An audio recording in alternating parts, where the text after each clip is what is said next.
kehati-hatian diperlukan di sini. Bagaimana isi operasionalnya kalau memang sudah terbukti, kalau harus dibukukan, dibukukan.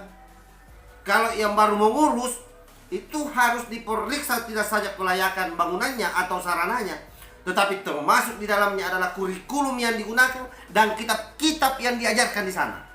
Yang waras tidak boleh mengalah terhadap mereka, para pencoleng-pencoleng agama yang menjadikan agama sebagai alat politik.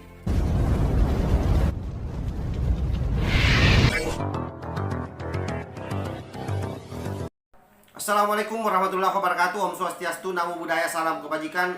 Sahabat-sahabat Tol Langit 9 yang saya hormati dan saya muliakan. Memang pergerakan Khilafatul Muslimin ini luar biasa. Tidak saja menyasar masyarakat umum, tetapi juga sudah masuk di sekolah-sekolah.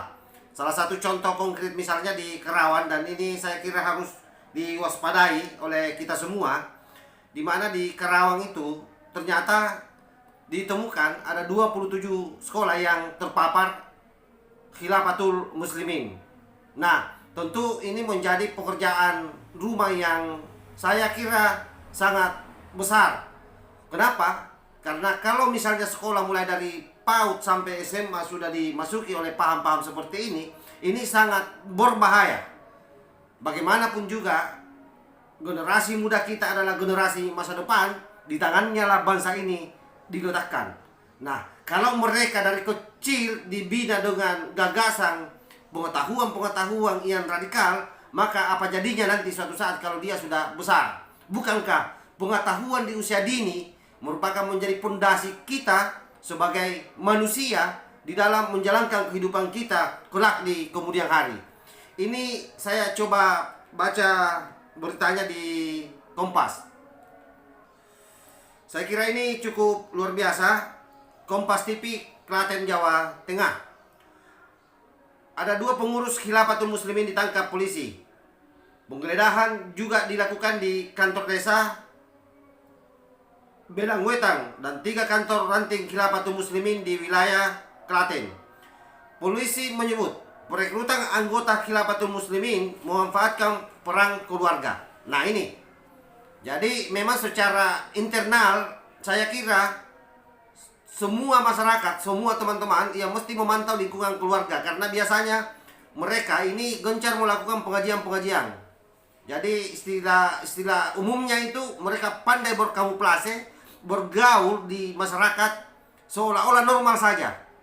Nah, nanti kalau sudah keseringan mengikuti kajiannya, berlahan akan kemudian didoktrin, dibangun ideologisasinya, sehingga pada akhirnya kemudian berpikir radikal. Kalau sudah radikal, maka tinggal satu tingkat lagi dia menjadi teroris. Ini bahayanya. Saya lanjut. Selain itu di Kerawang, Jawa Barat, Pemkab setempat mengatakan ada 27 sekolah terindikasi terpapar paham Khilafatul Muslimin. Karena itu, agar paham Khilafatul Muslimin tidak terus menyebar, polisi bersama Majelis Ulama Indonesia dan TNI akan membina 27 sekolah yang menjadi pusat penyebaran paham Khilafatul Muslimin. Saya kira jelas ya.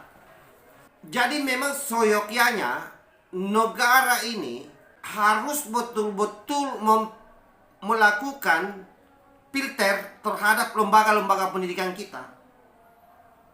Salah satu contohnya misalnya adalah dengan melakukan monitoring terhadap seluruh sekolah-sekolah, terutama yang dicurigai. Jadi kehati-hatian diperlukan di sini.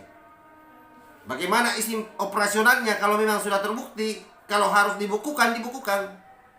Kalau yang baru mengurus, itu harus diperiksa tidak saja kelayakan bangunannya atau sarananya, tetapi termasuk di dalamnya adalah kurikulum yang digunakan dan kitab-kitab yang diajarkan di sana.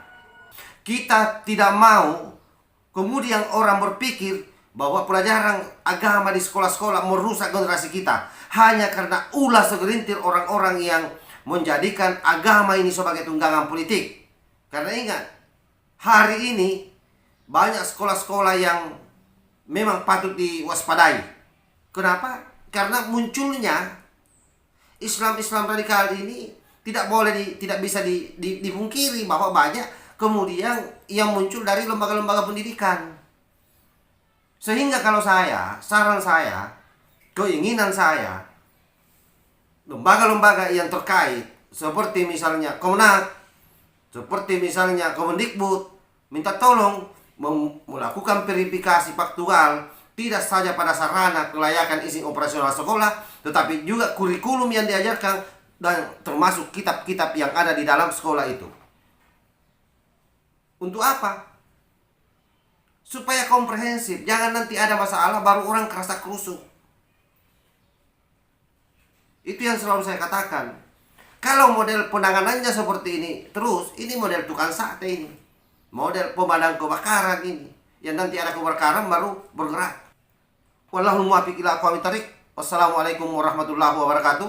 Edgairi harga mati. Salam Nusantara.